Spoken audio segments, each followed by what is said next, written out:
Dajjal adalah sebuah kata yang menyimpan penuh tanda tanya. Apakah ia berwujud seperti manusia atau hanya berupa sifat yang dimiliki oleh suatu kelompok yang terkutuk? Siapa sebenarnya sosok Dajjal ini dan bagaimanakah asal-usulnya? Di sini kita akan memaparkan dengan rinci tentang sosok yang penuh dengan kontroversi ini. Dajjal adalah seorang manusia, bukan jin atau makhluk lainnya. Dia merupakan manusia yang mendapatkan penangguhan ajalnya seperti halnya iblis yang tidak akan mati sampai datangnya hari kiamat. Dajjal disebut sebagai manusia yang memiliki hati seorang iblis. Orang tua Dajjal memiliki keturunan dari Turki dan Mesir. Mereka berasal dari desa kecil bernama Raplah. Dan orang tua mereka adalah saudara sekandung, seibu dan sebapak. Meskipun mereka memiliki hubungan keluarga, mereka memutuskan untuk menikah tanpa ikatan resmi. Setelah warga desa mengetahui tentang pernikahan mereka, pasangan tersebut kemudian diusir dari desa. Akhirnya mereka pindah ke desa pedalaman yang dikenal dengan nama Samiri atau Samro. Ayahnya bekerja sebagai penjaga dan petugas kebersihan kandang ternak sambil juga membelah kayu. Setelah beberapa lama tinggal di tumpangan yang dimiliki oleh seorang petani, mereka mulai merasa ingin memiliki seorang anak. Meskipun mereka ini telah berusaha keras dengan berbagai upaya, namun istrinya belum juga hamil. Nah, setelah upaya yang gigih tanpa hasil, mereka akhirnya berhenti dan bermunajat memohon petunjuk. Suatu ketika dalam mimpi, istri tersebut berjumpa dengan seorang pendeta dari kaum mereka yang ternyata merupakan perwujudan dari sosok iblis. Sang istri diinstruksikan untuk meminta pertolongan di sebuah kuil yang berada di ujung kampung itu. Setelah menceritakan mimpinya pada suaminya, keesokan harinya mereka berdua mencari kuil tersebut. Akhirnya mereka menemukan sebuah kuil kecil di ujung kampung itu yang sesuai dengan mimpi sang istri, dan di dalamnya terdapat patung anak lembu. Mereka berdua membersihkan kuil dan melakukan ritual pemujaan, memohon pertolongan kepada patung anak lembu itu. Setelah beberapa kali upaya tanpa hasil, akhirnya mereka memutuskan untuk berhenti. Tidak lama setelah itu, sang istri mengalami mimpi sekali lagi. Kali ini, dalam mimpinya, sang istri menerima pesan untuk melakukan persetubuhan saat sedang mengalami haid di dalam kuil di depan patung anak lembu itu. Istri tersebut menceritakan mimpinya pada suaminya, dan ketika waktu yang ditentukan, tiba mereka melaksanakan tindakan sesuai petunjuk yang diterima dalam mimpi sang istri. Tak lama kemudian, sang istri berhasil hamil. Akan tetapi, kehamilannya berlangsung lama, yaitu selama 13 bulan. Selama masa kehamilan itu, ayahnya meninggal dunia. Setelah suaminya meninggal, sang istri tinggal seorang diri. Akhirnya, pada suatu hari, entah bagaimana ceritanya, tersebarlah berita di seluruh penjuru kampung tentang pasangan ini, bahwa mereka berdua adalah kakak adik sekandung. Ketika pemilik ladang mengetahui situasinya, dia terpaksa mengusir ibu yang tengah hamil tersebut. Hal ini dilakukan karena ia khawatir dengan reaksi kemarahan dari warga kampung yang mencari mereka. Si ibu atau si wanita itu menjadi buronan dan dituduh bertanggung jawab atas kemarau panjang yang melanda desa sejak sang istri ini hamil. Ini dianggap sebagai awal mula dari kehadiran Dajjal. Orang kampung meyakini bahwa mereka adalah penyebab dari bencana yang menimpa desa mereka. Inilah penyebab mengapa penduduk desa selalu mencari mereka. Sang ibu kemudian pergi ke kuil kecil untuk melahirkan anaknya. Setelah proses kelahiran, sang ibu meninggal dunia dalam keadaan mengeluarkan darah yang banyak, terutama dari rahimnya yang sangat membesar. Kondisi tersebut menyebabkan kematian wanita itu sesaat setelah melahirkan. Bayi yang lahir mengalami beberapa cacat pada anggota tubuhnya. Kulitnya bersisik mirip dengan ular, memiliki kepala yang besar dan buta pada mata kirinya. Sementara mata kanannya menonjol, akibatnya kedua matanya mengalami cacat. Ada tulisan kafir atau kafaro yang terletak di dahinya dan dapat dibaca oleh setiap individu muslim, baik yang mahir membaca ataupun tidak.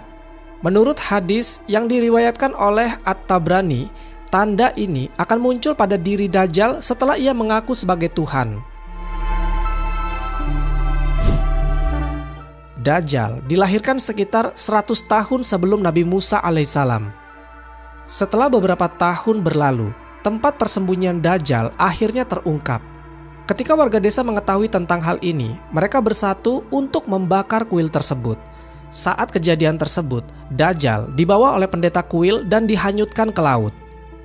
Ketika berada di laut, Allah Subhanahu wa Ta'ala memerintahkan malaikat Jibril untuk menyelamatkan Dajjal dan menempatkannya dalam sebuah gua di sebuah pulau kecil yang cantik. Dan pulau itu dijaga oleh seekor binatang yang memiliki kemampuan berbicara dalam bahasa manusia. Jibril memerintahkan binatang itu untuk memberikan informasi tentang asal-usul Dajjal kepada siapapun yang datang, serta mengajarkan prinsip-prinsip kehidupan. Dajjal dirawat dengan penuh kasih sayang oleh binatang tersebut, dan sesekali Jibril datang untuk menengoknya. Pada suatu hari ketika berusia 7 tahun, Dajjal bangun dari tidurnya, keluar dari gua tempat dia tinggal, berlari dan bertemu dengan binatang yang telah merawatnya. Meskipun awalnya merasa takut, Dajjal kemudian merasa nyaman ketika binatang tersebut mengajaknya berbicara, menyampaikan bahwa dia adalah anak kecil yang diselamatkan oleh malaikat Jibril. Binatang itu kemudian mengajaknya untuk mengetahui asal-usulnya. Binatang tersebut mengatakan kepada Dajjal kecil bahwa jika ia mengikuti jalan yang ditempuh oleh Jibril dan para nabi, maka dia akan menjadi individu mulia dan akan menjadi pemimpin besar di dunia ini. Namun jika Dajjal memilih untuk mengikuti jalan iblis, ia akan menjadi seorang pendurhaka yang akan mendapatkan kutukan dari makhluk di seluruh bumi. Hal ini disebabkan oleh potensi besar Dajjal untuk menyebabkan kerusakan yang sangat besar dan kejahatan yang tak tertandingi. Dajjal kecil meragukan kebenaran perkataan binatang tersebut dan meminta bukti yang menegaskan kebenaran ucapannya itu. Maka binatang itu membawa Samiri atau si Dajjal ini ke suatu tempat di pulau itu dan menunjukkan lempengan-lempengan yang ditulisi oleh tangan malaikat Jibril. Lempengan-lempengan ini merupakan karya tulis dari malaikat Allah Subhanahu wa Ta'ala yang paling mulia dan berfungsi sebagai panduan hidup bagi Samiri. Samiri diberitahu bahwa tidak boleh menyimpang dari pedoman yang tertera di dalamnya, atau ia akan menjadi manusia yang melanggar aturan. Lempengan-lempengan tersebut berisi pesan-pesan penting, termasuk prinsip bahwa Allah Subhanahu wa Ta'ala adalah Maha Pencipta dan Raja alam semesta. Samiri diingatkan untuk hanya menyembah Allah Subhanahu wa Ta'ala dan tidak mempersekutukannya. Di bagian sisi lempengan terdapat sejumlah zat atau materi yang merupakan sisa dari alat tulis yang digunakan oleh Jibril yang telah dibawanya dari surga. Pesan yang terkandung dalam lempengan-lempengan tersebut bertujuan untuk menyampaikan ajaran tauhid kepada mereka yang menemukannya. Samiri kecil menggenggam zat tersebut dengan tangannya dan menemukan bahwa zat tersebut sangat ajaib karena dapat menghidupkan kembali hewan yang telah mati walaupun hanya untuk sesaat.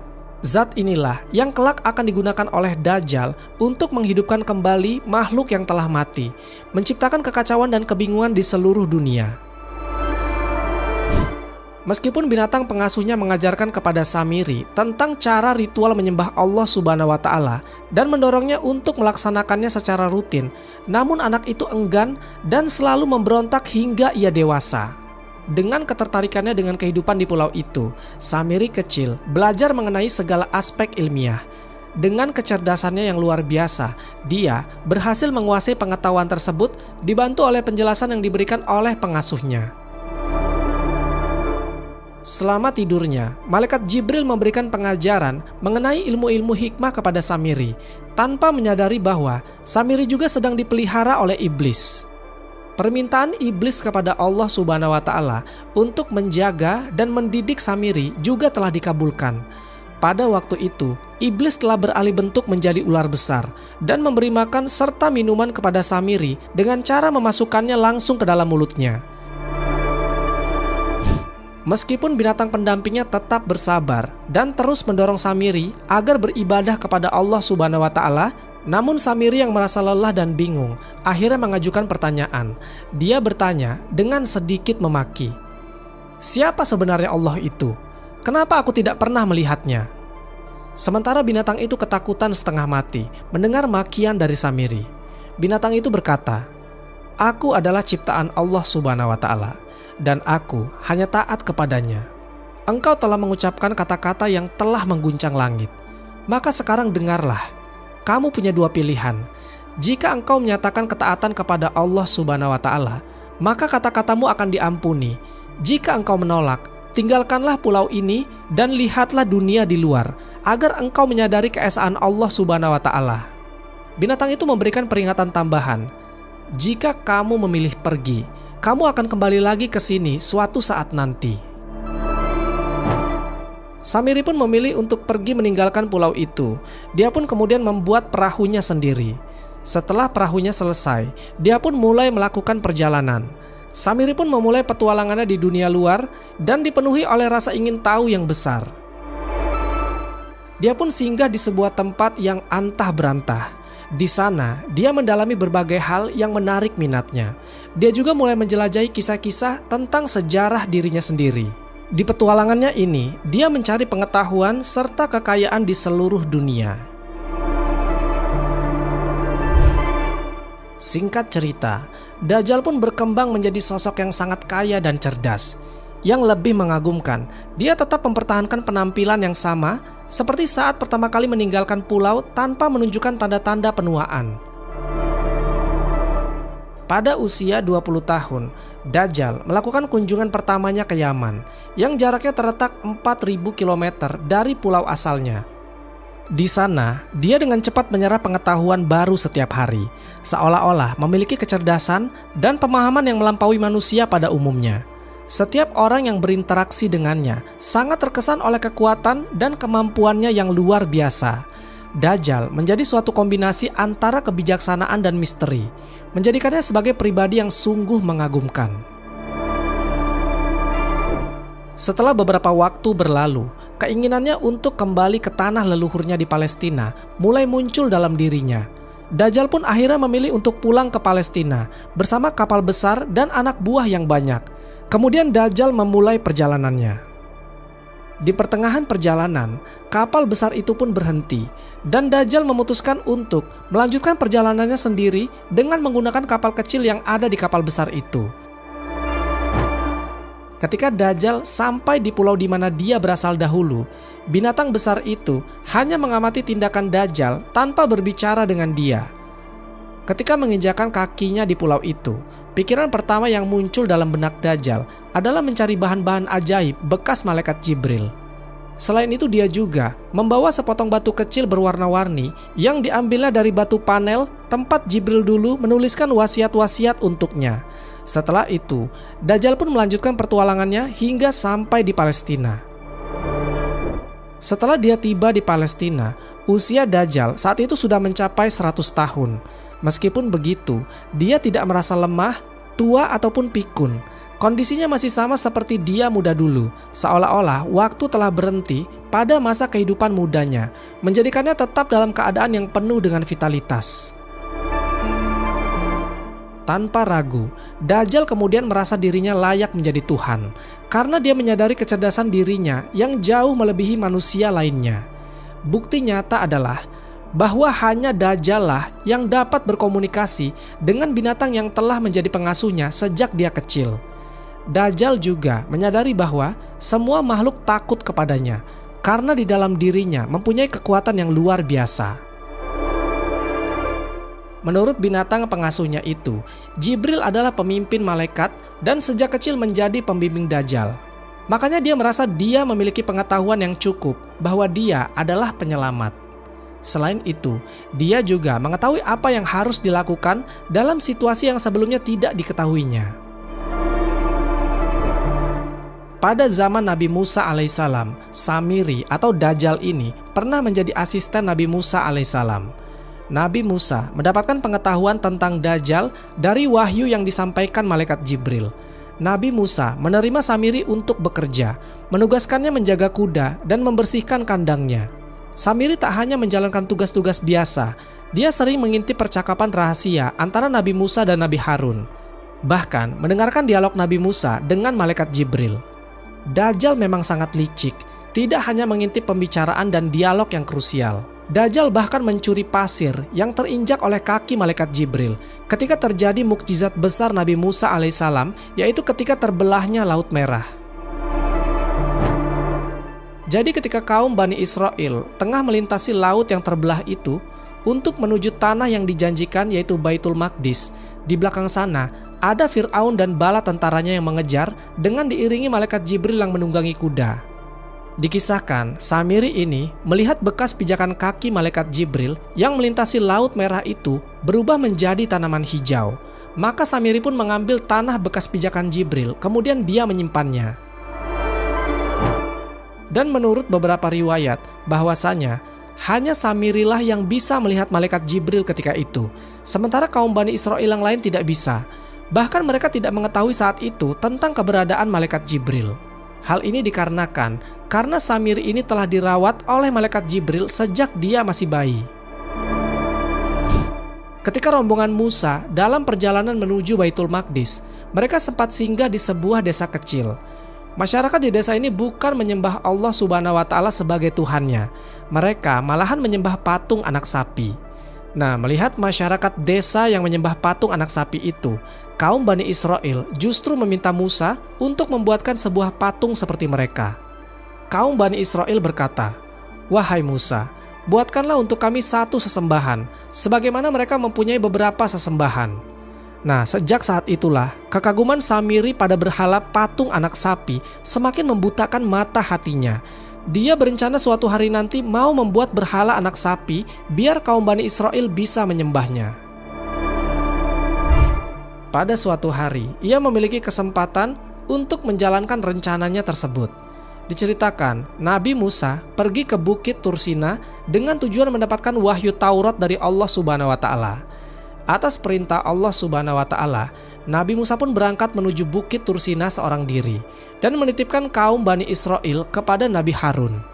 Tadinya, Nabi Musa berencana hanya akan pergi selama 10 malam saja, tapi kemudian digenapkan selama 40 malam. Sebelum Musa berangkat, Nabi Musa menitipkan pesan kepada Nabi Harun, "Wahai saudaraku Harun, gantikanlah aku dalam memimpin kaumku. Perbaikilah dan janganlah engkau mengikuti jalan orang-orang yang membuat kerusakan." Akhirnya Nabi Musa pun berangkat. Kaum Bani Israel pun sementara dipimpin oleh Nabi Harun. Samiri yang mengetahui kepergian Musa, dia pun menjadi senang karena dia memiliki kesempatan untuk membuat patung anak sapi yang diidam-idamkannya itu. Karena teman-teman, Nabi Harun tidak setegas Nabi Musa dalam memimpin kaum Bani Israel, makanya si Samiri ini berani. Akhirnya pada suatu hari, Samiri pun mengumpulkan sejumlah emas dari orang-orang kaum Bani Israel. Kemudian Samiri melebur emas-emas tersebut dengan cara membakarnya.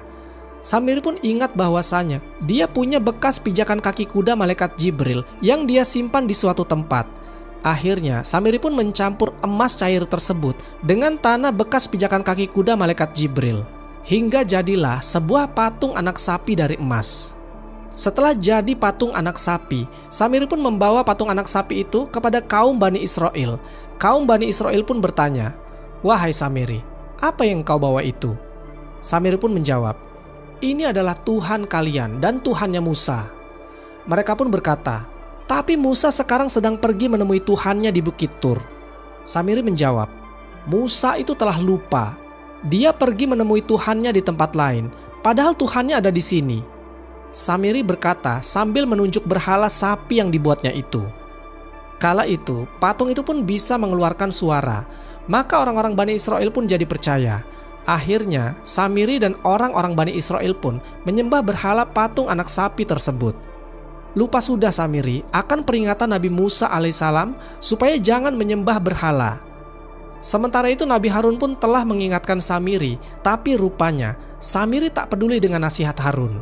Karena Harun bukan Musa, Harun tak setegas Musa. Versi lain tentang patung anak sapi ini mengatakan bahwasanya setelah patung tersebut jadi, Samiri memasukkan tanah bekas malaikat Jibril ke dalam tubuh sapi itu. Kemudian patung sapi itu mengeluarkan suara yang suaranya seperti anak sapi pada umumnya.